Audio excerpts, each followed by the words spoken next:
바람만 스쳐도 아플 정도로 통증이 심한 병이 바로 통풍입니다. 과거에는 황제병, 귀족병이라고 불렸었는데요. 이제는 식습관의 변화 등으로 흔한 질병이 되기도 했고요. 심지어 최근에는 20, 30대에서도 통풍 환자가 늘고 있다고 합니다. 자, 그래서 오늘은 한림대학교 강남성심병원 류마티스 내과 고동진 교수를 모시고요. 통풍의 원인 그리고 증상은 무엇이 있는지 또 어떻게 치료를 하는지에 대해서 자세히 알아보도록 하겠습니다. 인사 나눠보죠. 교수님 안녕하세요. 네, 안녕하세요. 한림대 류마티스 내과 고동진입니다. 네, 반갑습니다. 환영의 박수. 지금 방송 듣고 계신 분들 중에서는 류마티스 내과라는 곳이 따로 있는지도 잘 모르는 분들이 많으실 것 같아요. 어떤 과인지 설명을 좀 들어볼 수 있을까요? 네. 류마티스 내과가 내과 중에서는 제일 마지막으로 생겼습니다. 사실 최근까지도 잘 모르셨던 분인데 최근에는 그래도 좀 인식이 늘고 있고요. 류마티스 내과는 관절염의 진단, 그리고 내과적 치료, 그리고 자가면역 질환이 전신적으로 있는 경우를 저희가 담당해서 치료하고 있습니다. 그러면 뼈나 관절이 아플 때에는 류마티스 내과를 가면 되나요?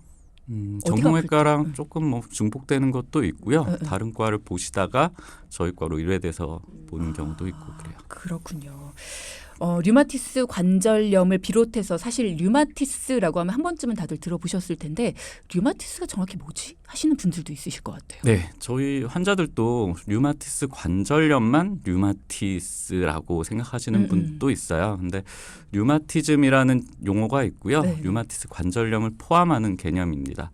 류마티즘이라는 말은 뭐 관절염을 예전에 지칭하는 용어가 있었는데 네. 류마라고 하는 말이 있어요. 근데 그 류마라는 말이 되게 그리스 로마 때부터 기인한 말인데 류마라고 하는 말은 그리스 로마 때 관절이 붙잖아요. 관절염에서. 그럼 그거를 옛날에도 좀 뽑아봤나 봐요. 근데 관절에서 이렇게 좀 약간 노란색을 띠거나 탁한 물이 나오거든요. 그래서 옛날에 류마라는 말은 나쁜 성질을 띠는 액성 물질을 지칭하는 말이었어요. 그래서 통풍이 또 영어로 가우시라고 하거든요. 네. 근데 예전에는 류마티스 관절염이랑 통풍이랑 구분되지는 않았으니까 이게 그 류마라고 하는 나쁜 물질이 이렇게 밑으로 떨어진다 그런 쪽에서 기인한 말이에요. 그렇군요. 류마티스 관절염하고 통풍하고 예전에는 구분시키지는 않았었다라는 말씀을 아주 예전이고요. 아주 네. 예전. 예. 요즘에는 매우 다릅니다. 그 질환의 성질이. 네. 그러니까 그 정도로 구분이 안 될 정도라면은 요즘에도 사실 환자들이 느끼기엔 조금 헷갈릴 수도 있을 것 같다라는 생각이 들어서요. 뭐 증상이 네. 비슷한 건가요? 뭐 아니면 퇴행성 관절염으로 다니시는 분이 류마티스 내과에 다닐 때 네. 약간 류마티스 관절염이랑 구분을 못 하시는 분들은 있어요. 그럴 수도 있다. 통풍은 완전히 좀 통풍이라고 인식을 많이 하고 계시고요. 예전에는 통풍이 흔하지 않아서 그랬을까요? 왜 통풍을 구분을 따로 짓지 않았을까라는 의문이 그냥 계속 뭐 생겨서. 관절이 똑같이 아프니까 그랬던 것 같고. 네. 그렇군요. 두 세분화되진 개는 않았어서. 매우 다른 질환이에요. 그렇군요. 네. 자, 그럼 성질도 오늘은 다르고. 통풍에 대해서 이야기를 나눠볼 텐데 통풍이 귀족병이라고 불렸던 이유도 있다. 네. 왜 그랬습니까? 진행자님께서는 예전 네. 그러니까 1800년대 네. 그쯤 이전에 통풍을 알았던 것으로 강력하게 의심되는 그 위인들 이름 한 두세 분 아시나요? 대왕들. 네. 세종대왕. 세종대. 네. 그리고 대왕들. 네.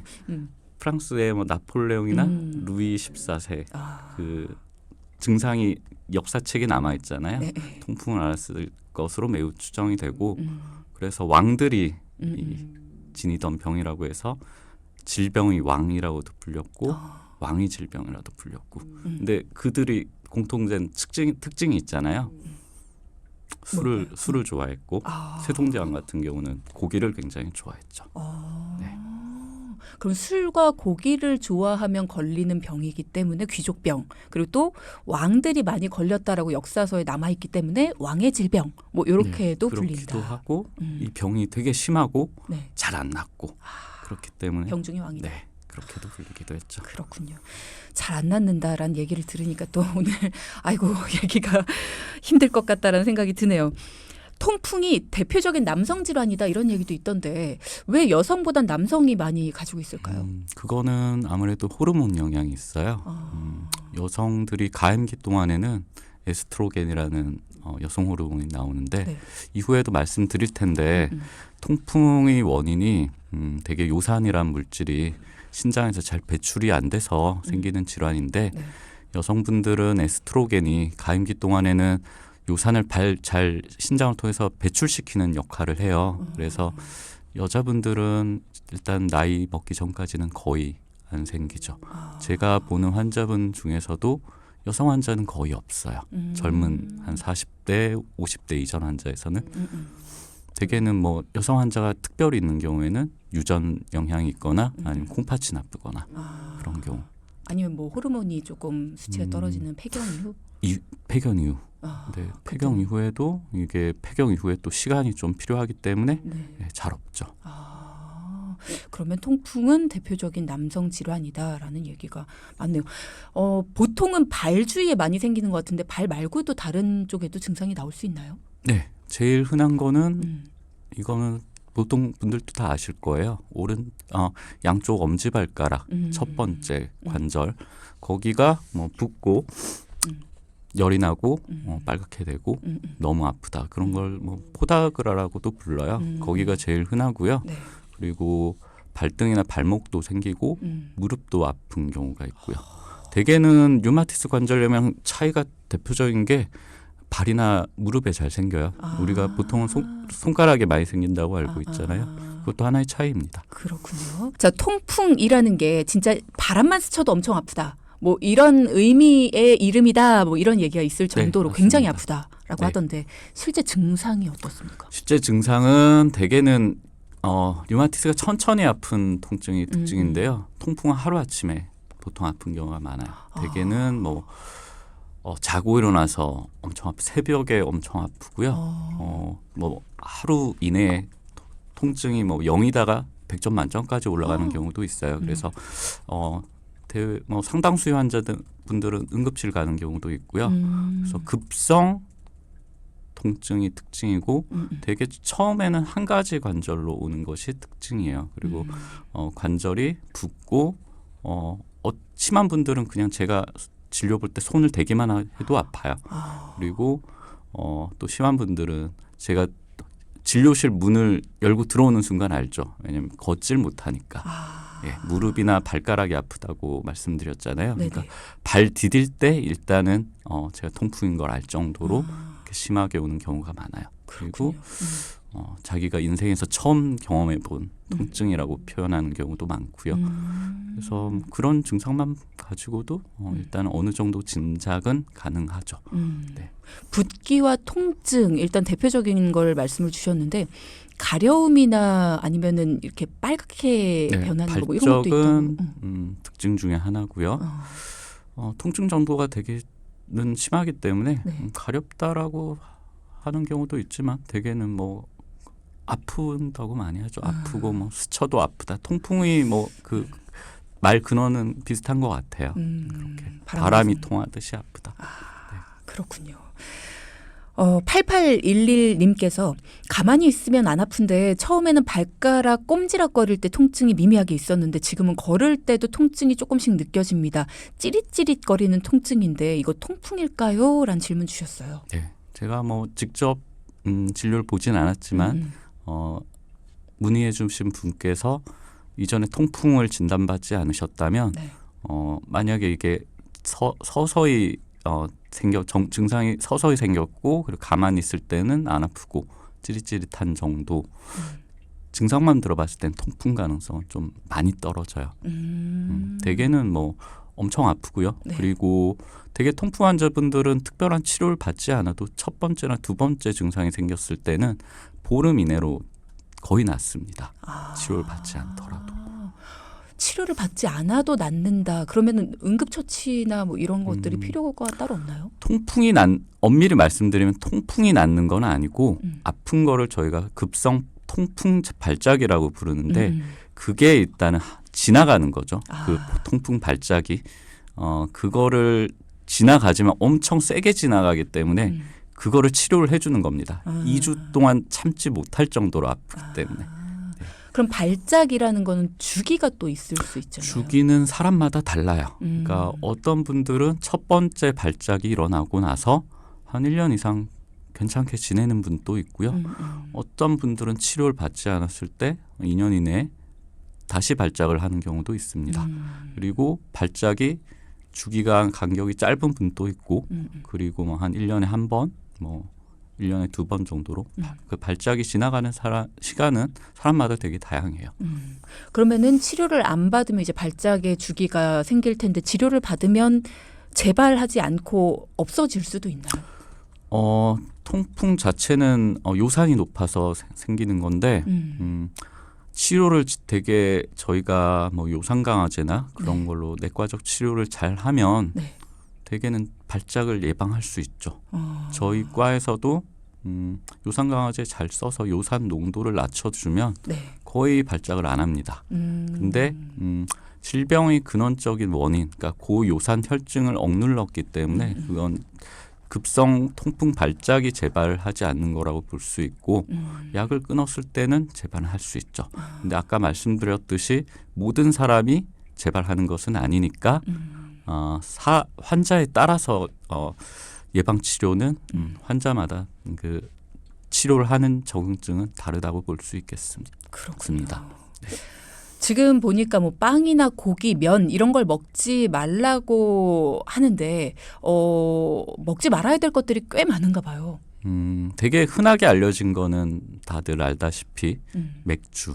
제일 퓨린 성분이 제일 요산을 퓨린이 몸에서 대사가 되면서 요산이 생기거든요. 네네. 요산이 높은 게 통풍의 전제 조건이에요. 그래서 퓨린이 높은 음식일수록 위험하죠. 그래서 흔히 알려진 게 맥주를 포함한 술이에요.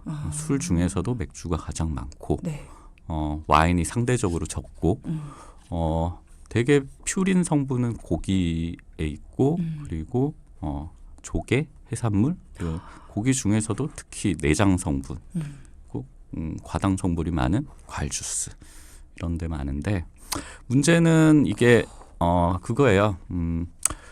이게 계속 할 수 있느냐죠. 그런 거를 진행자분께서는 뭐 치킨이나 맥주를 좋아하시나요? 엄청 좋아하죠. 네, 그거를 한 일주일이나 2주 정도는 안 드실 수 있죠. 그렇죠. 네, 근데 1년이나 2년은 쉽지 않겠죠. 힘들죠. 네, 그래서 저는 뭐 대개는 통풍 환자분들이 오면 일단은 과음을 하지 말라고 말씀드려요. 그리고 체중을 좀 빼라고 말씀드려요. 체중. 왜냐하면 비만이 환자들이 많거든요. 그러니까 20대, 30대에서 통풍이 는 이유도 네. 이제 비만 비율이 늘면서 늘어난 거예요. 그러니까 체중 조절하고 과음을 하지 마라. 맥주는 상대적으로 조금 피해라. 근데 그것도 환자의 그 병 정도에 따라 달라요. 정말 심한 환자들은 아예 맥주도 드시지 말라. 가벼운 환자들은 뭐 좀 줄여서 드시라. 근데 뭐 굳이 음식에서 위험도를 말씀드리면 그 정도라고 할 수 있고 좋은 음식은 뭐 커피, 제일 뭐 좋은 거는 유제품 그리고 뭐 블랙커피 그 정도에서는 조금 좀 도움이 된다고 알려져 있는데 네. 뭐 일단은 저는 그래요. 저는 뭐 과음하지 말고 체중을 줄여라 그렇게 말씀드리죠. 도움이 되는 것보다도 도움이 안 되는 거, 방해가 되는 것들을 줄이는 게 더 줄이는 중요하다. 걸로 아예 안 먹지 말라는 거. 근데 정말 심한 환자들이 있거든요. 네. 통풍이 뭐 엄청 심한 환자들은 맥주를 드시지 말라고도 하는 경우도 있어요. 앞서 조금 비만한 분들 같은 경우에 통풍이 올 가능성이 높다. 혹은 아까 전에도 뭐 유전적인 영향도 좀 있을 수 있다. 이런 말씀 주셨는데 요산이 높은 사람들의 특징? 왜 통풍에 걸릴까? 그럴 것 같아요. 내가 통풍이 딱 걸리면 뭔가 이유를 찾게 될 것 같거든요. 원인은 뭐가 있습니까?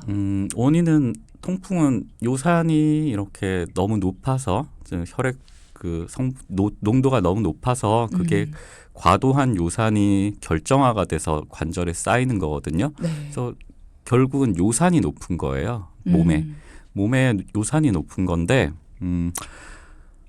요산이 높으면 통풍이 걸리는 환자는 한 20에서 한 30% 50% 정도 돼요. 일단 요산이 높은 환자분들 중에서도. 네. 근데 요산이 높은 환자들의 상당수의 원인은 요산이 과도하게 생겨서 그런 건 아니고 네.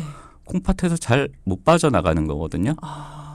그래서 똑같이 음주를 하고 똑같이 뭐 고기를 그쵸. 먹어도 어떤 사람은 괜찮고 어떤 사람은 통풍이 생기고 그런 거거든요. 근데 유전적인 영향이 있어요. 저도 이렇게 환자들 여쭤보면 아버지가 통풍이고 형제가 통풍이고 근데 본인 또 통풍인 경우가 꽤 있는데 이게 뭐 또 유전으로만 설명하기에는 유전자가 되게 많은 유전자가 작용을 하거든요. 뭐 특정 유전자 하나만 작용하는 건 아니고 되게 키랑 비슷하다고 보면 돼요. 우리가 키 같은 것도 뭐 아빠가 크면 아들이 클 가능성이 많겠죠. 근데 우리가 그걸 완전하게 예측을 못 하잖아요. 그렇죠. 그 정도로까지만 생각을 하고 유전적 요인을 너무 그렇게 크게만 보기에는 좀 어렵고 가족력이 있다. 이 정도 이해하시면 될 것 같아요. 그렇군요. 그러면 콩팥, 그러니까 신장의 기능을 좋게 하는 뭐 건강식품들 뭐 이런 것들 네. 많이 있잖아요. 그런 것들을 먹어주면 도움이 좀 될까요? 신장을 좋게 하는 기능식품보다는 조금 나쁜 거를 좀 피하는 게 어떨까 싶어요. 그렇군요. 소염제를 뭐 많이 먹거나 그리고 신장이 나빠지는 대표적인 이유는 고혈압이랑 당뇨거든요. 그래서 그런 거 관리하는 게 좋을 것 같아요. 결국은 비만이랑 또 연관이 있죠. 그런 게. 네. 그러면 만약에 내가 이제 통풍의 증상을 느껴서 병원을 갔다. 그러면 어떤 검사가 진행이 됩니까? 제일 중요한 거는 요산 농도예요. 혈중 요산 농도가 중요한데 혈액 검사. 그게 통풍이 그 아까 말씀드리셨듯이 급성 통풍 발작이 왔을 때는 자신이 원래 농도보다 좀 낮게 나오는 경향이 있어요. 그래서 그때 체열을 하고 또 급성 발작이 낮고 나서 평상시 안 아플 때 또 체열을 한번 해보는 게 좋을 것 같고 그래서 자기 요산 농도가 높지 않다, 오히려 낮다 그런 식이면 가능성이 좀 많이 떨어지겠죠. 그래서 요산 농도가 높은 환자들에서 특징적인 제가 아까 말씀드린 뭐 급성 한두 개의 관절이 보통 하나가 많은데 갑자기 아프고 뭐 붓거나 그런 특징이 있으면 그걸로 진단을 할 수 있고요. 확진은 사실 아팠을 때 관절이 부어서 왔을 때 물을 뽑는 거예요. 물을 뽑아가지고 그거를 현미경으로 봐서 요산 결정이 현미경에서 보면 그게 확진인데 저도 사실 그게 다 직접 하기엔 좀 어렵거든요. 그래서 그런 경우에는 또 영상 검사로 초음파나 그 CT가 있어요. 요즘 요산 결정을 보는 그런 영상 검사도 시행을 할 수가 있습니다. 제일 중요한 거는 일단 요산 농도가 제일 중요하다고 할 수 있겠죠. 요산 농도는 피 검사를 통해서 피검사 할 수 있는 거고요. 할 수 있습니다. 3461님께서요. 엄지손가락이 붓고 열이 납니다. 삐었나 싶기도 한데 삐었던 기억이 없어서요. 통풍일까요? 라는 말씀 주셨습니다. 일단은 질문자분이 예전에 통풍이 있었는지 여부가 중요할 것 같아요. 상당수의 환자들이 아까 발가락이나 발목 그런 데로 왔다고 얘기 들었잖아요. 여자분이셨나요? 그거는 모르겠어요. 모르시겠고 대개의 통풍 환자가 엄지 손가락으로 오는 경우는 상당히 드물어요. 그래서 통풍이 처음인데 엄지 손가락으로 오는 경우는 드물고요. 사실 뭐 이런 경우는 사실 정확한 거는 직접 진료를 해봐야 알 수 있겠죠. 근데 엄지 손가락이 아픈 경우는 좀 드물고 이게 얼마만의 시간에 갑자기 발생했는지 그리고 어느 정도 지속 기간을 가졌는지가 단서가 될 것 같아요. 근데 엄지손가락이라고 해서 통풍이 아니라고 말할 수는 없는 게 제가 그래서 중요한 거는 이분이 통풍이 처음인지가 중요하다고 말씀드렸잖아요. 통풍이 굉장히 오래된 환자들은 류마티스 관절염이랑 비슷해져요. 그러니까 손가락에도 그 요산 결정이 쌓이고 그런 통풍 결정이 쌓이면서 이게 계속 아픈 경우가 있거든요. 손가락으로도 없고. 근데 처음 뭐 통풍이 아주 오래되지 않은 경우에는 질문자분의 그 말씀처럼 그런 경우는 아주 드문 케이스라고 할 수 있을 것 같아요. 손가락보다는 발가락이나 발등, 뭐 발목, 뭐 무릎 이쪽으로 온다. 이분이 통풍인지는 확실한 거는 좀 봐야 될 것 같은데 질문만 봐서는 좀 아닐 가능성이 더 높다. 그렇게 말씀드릴게요. 164 하나님께서요. 혹시 자가 진단을 통해서 요산의 농도, 통풍의 위험도 이런 걸 체크할 수 있는 방법도 있을까요? 라는 질문 주셨네요. 자가 진단이라는 그러니까 건 병원에 가지 않거나 피를 뽑지 않고 내가 통풍에 올 만한 가능성이 좀 높을까? 이런 걸 알 수 있는 방법? 혈액 검사가 아주 중요합니다. 필요하죠. 아까처럼 이게 네. 그 전제 조건이 네. 요산 농도가 높은 거기 때문에 그렇죠. 근데 병원을 가지 않으면 이걸 알 수가 없죠. 그렇죠. 예. 그리고 뭐 증상은 사실은 아까 말씀드렸듯이 엄지발가락, 발목 이런 데가 뭐 하루아침에 아프거나 뭐 과음 한 날 아프거나 그리고 뭐 발 디디기 어려울 정도나 그런 경우 뭐 대충 짐작은 할 수 있지만 통풍도 사실 다른 관절염이랑 또 감별해야 될 질환이 사실 있거든요. 그래서 저는 뭐 자가 진단은 하지 말고요. 의심이 되면 병원에 가보시는 게 좋을 것 같습니다. 네. 8626님께서요. 통풍 때문에 발이 시릴 수도 있을까요? 라는 질문을 주셨어요. 통풍 때문에 평소에 발이 시린 경우는 잘 없어요. 근데 이게 동반 질환이 있거든요. 네. 예를 들어서 당뇨 동반될 수 있고 아까 말씀드렸던 만성 통풍성 결절 같은 게 생기면 네. 그때는 좀 뭐 통증을 시리다고 느낄 수 있어요. 근데 일반적인 대다수 우리가 보는 그런 급성 통풍이 간헐적으로 있는 환자에서 발이 시리다, 평소에 발이 시리다라고는 잘 말하지는 않아요. 그냥 아프다 정도의 대개는 이 통증이. 통풍 환자들의 특징이 아까 말씀드렸던 급성 통풍이 지나가면 그냥 증상이 없어요. 상당수는 그냥 잘 생활하는 게 특징이에요. 일반적인 환자들은.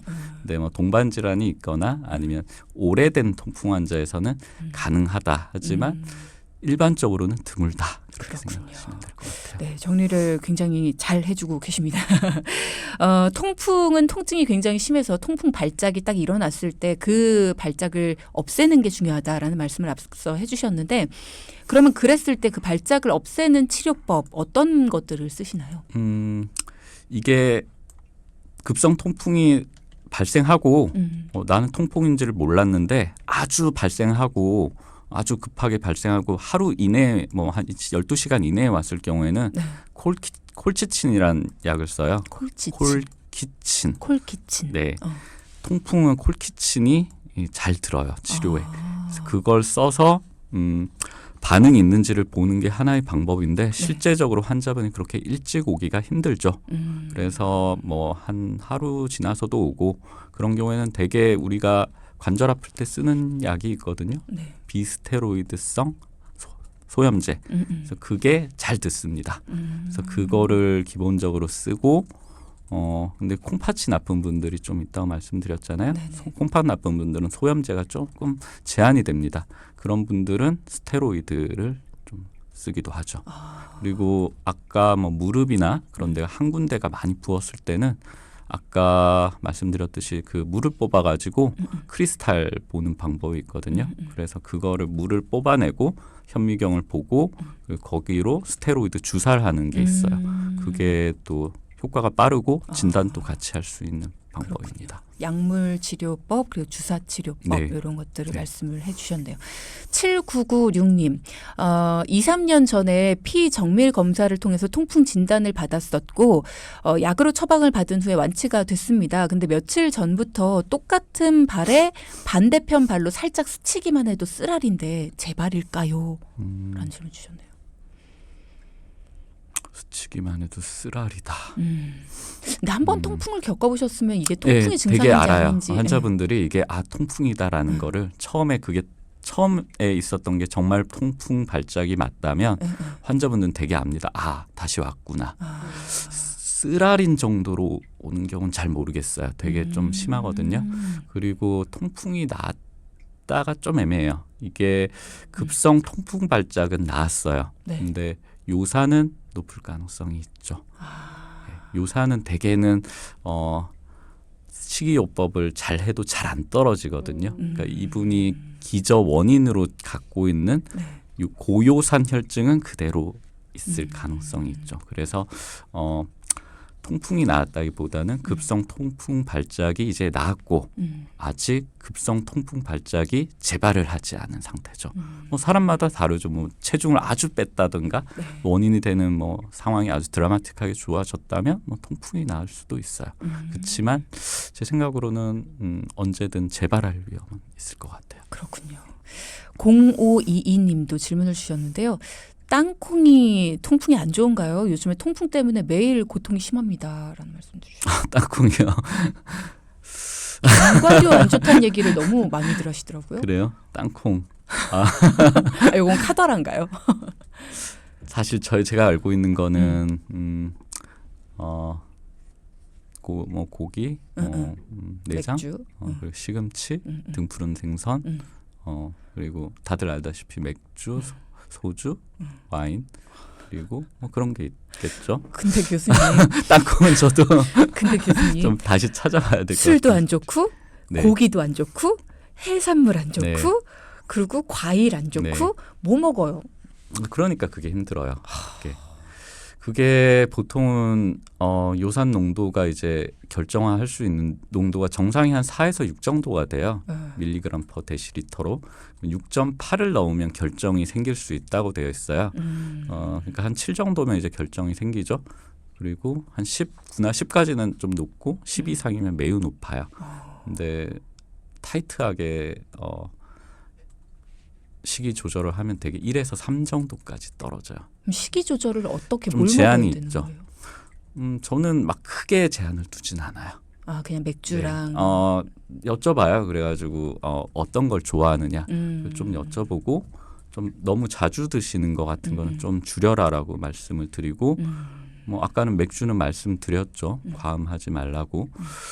뭐 그리고 우리가 흔히 뭐 고기 정도 좋아하는 분들께는 고기 중에서도 내장 종류, 곱창 뭐 이런 건 조금 줄여라라고 말씀드리고 과일을 좋아하시는 분은 주스보다는 그냥 생과일을 드셔라 이렇게 말씀드리죠. 그렇군요. 네. 근데 등푸른 생선 같은 경우는 사실 몸에 또 좋은 거긴 하니까 이렇게 막 타이트하게 조절은 아까 말씀드렸잖아요.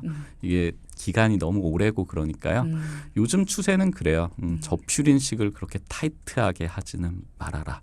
차라리 필요하면 약을 꾸준히 드시고 식사는 그냥 이게 처음에 마음을 먹어도 이게 계속하기는 어렵거든요. 그래서 그렇게 말씀드리는 추세예요. 약에 대한 질문도 꽤 많이 들어왔거든요. 일단은 그 약에 대한 설명을 조금 해주실까요? 네. 치료가 사실 2가지가 있어요. 치료가 급성 통풍 발작이 왔을 때 그 네. 통증과 염증을 가라앉히는 치료가 첫 번째고요. 그리고 두 번째는 자주 오는 분들이나 요산을 꼭 낮춰야 되는 분들에서 요산 강화제를 써서 요산 자체의 농도를 낮춰야 되는 치료가 있어요. 2가지예요. 어떤 분들이 치료를 받았는데 다시 재발을 한다고 말씀을 하시는 분은 대개는 급성 발작이 왔을 때 그 치료를 하시고 그 다음 치료를 안 했기 때문에 그 고요산 혈증은 남아있기 때문에 재발을 하는 거예요. 통증만 줄인. 네, 그때의 그 급성 치료를 했다고 하는 분들이 되게 많아요. 그렇다고 해서 꼭 그 요산 강화제 치료가 모든 통풍 환자에서 반드시 요구되는 건 아니에요. 요산 강화제는 대개는 알로프리놀이나 페북소스텟 같은 약이 있고 뭐 몇 가지 더 있긴 하지만 대표적인 약은 알로프리놀 같은 약이 있고요. 모든 통풍 환자들한테 꼭 필요한 건 아니고 1년에 2번 이상 정도로 자주 통풍이 발생하는 환자들한테 대개는 드려요. 그 이유는 통풍이 발작을 자주 할수록 통풍이 발작을 하는 횟수가 짧아져요. 횟수는 짧아지고 통풍의 강도는 더 세지고 그래서 2번 이상 재발을 한다. 그렇거나 아니면 통증의 강도가 더 늘어나거나 좀 짧아지는 것 같다. 그러면 꼭 권유를 해드리고 있고 하나 중요한 거는 친장이랑 아까 관련 얘기를 해드렸는데 콩팥 기능이 안 좋은 분들은 통풍이 잘 생겨요. 아까 신장에서 배출을 하는 거가 원인이라고 말씀드렸잖아요. 근데 역으로 또 콩팥이 안 좋으면 통풍이 자주 일어나고 또 요산이 높으면 또 콩팥도 나빠지고 그렇기 때문에 신부전이 있는 환자는 거의 다 요산 강화제가 필요하다고 볼 수 있고요. 네. 통풍 결절이 뭐 눈에 보이는 대로 이건 조금 그 의사가 봐야 되는데 통풍 결절이 뭐 눈에서 확인이 된다든가 그런 경우는 이제 요산 강화제 치료를 해야 되고 엑스레이를 찍어봤는데 뭐 본인은 별로 안 아픈데 뼈가 녹아 있다 그런 경우에는 써야죠. 그리고 요산이 이렇게 신결석, 그러니까 콩팥에 결석을 일으키는 분이 있어요. 콩팥 결석은 사실 뭐 칼슘석도 있고 요산 결석도 있는데 요산 결석이 의심되는 경우에는 자꾸 돌이 생기고 그럼 또 신기능도 안 좋아지고 하니까 요산 결석이 있는 분한테는 권유를 드리고 있어요. 지금 약에 대해서 물어보시는 분 중에서 통풍으로 계속 약을 먹고 있는데 약을 먹어도 이제 별로 효과가 없는 것 같다라는 얘기 9459님 해주셨거든요. 이런 경우에는 어떻게 해야 되나요? 글쎄요. 약을 사실 제가 그 분의 정확한 사례는 잘 모르니까 완전히 설명드리긴 어려운데 알로피리놀, 팩소스텍 같은 거를 쓰게 되면 대개는 아주 심한 분도 요산 농도를 한 6이나 7 이하로 낮출 수 있거든요. 그러니까 치료를 아마 약을 드려도 잘 안 먹는 분이 있어요. 그런 경우도 있고 아니면 충분한 용량을 못 쓰는 경우도 있고 그런 경우 아까 말씀드렸듯이 급성 치료만 하는 경우도 있고 적절한 치료를 받으시면 저는 급성 발작이 재발하지는 않을 거라고 생각을 해요. 근데 통풍이 예를 들어서 한 달에 뭐 하루 한 해에 뭐 2번 정도 있는 사람들 그 사람들을 재발을 안 하게 할 수는 있지만 통풍이 난 건 아니죠. 재발을 막은 거지. 네. 그렇지만 뭐 재발을 안 하고 그걸로 인한 합병증을 또 예방할 수 있으니까 치료 나은 개념을 좀 어디에 두느냐가 다를 것 같아요. 약을 오래 먹었을 때 부작용 같은 건 없는지도 물어보시는 알로프리놀 같은 경우는 그다지 뭐 부작용이 큰 약은 아니에요. 당연히 약이니까 뭐 알로피리놀 같은 경우는 간 수치, 팩소스텍도 간 수치, 콩팥 수치 보고 써야 되는데 부작용은 알로피리놀이 굉장히 중요한 부작용이 있어요. 어떤? 알로피리놀은 복용하는 분들에서 아주 드물어요. 아주 드물지만 2에서 3% 정도에서 과민 반응이 생겨요. 약물 알레르기. 근데 그 약을 신기능이 나쁜 분들은 더 많이 생기는데 그 약을 자기가 약 부작용인지를 모르고 계속 먹거나 용량을 더 올렸을 경우에는 뭐 심한 경우에는 뭐 스티븐 존슨 그런 것도 생겨서 굉장히 위험하거든요. 그래서 이런 경우에는 담당 의사분이랑 상의를 해야 돼요. 약물 농도도 천천히 올려야 되고 네네네. 부작용이 생기면 의사분한테 말씀드려야 되고 이런 경우에는 팩소스텍으로 바꾸면 되는데 네. 요즘은 유전자 검사가 나와서 그런 것도 충분히 예방할 수는 있습니다. 네. 자, 오늘 내 몸 사용 설명서 시간 통풍에 대한 이야기 빠짐없이 다 나눠봤던 것 같습니다. 오늘 고동진 교수와 함께했습니다. 고맙습니다. 네, 감사합니다. 네.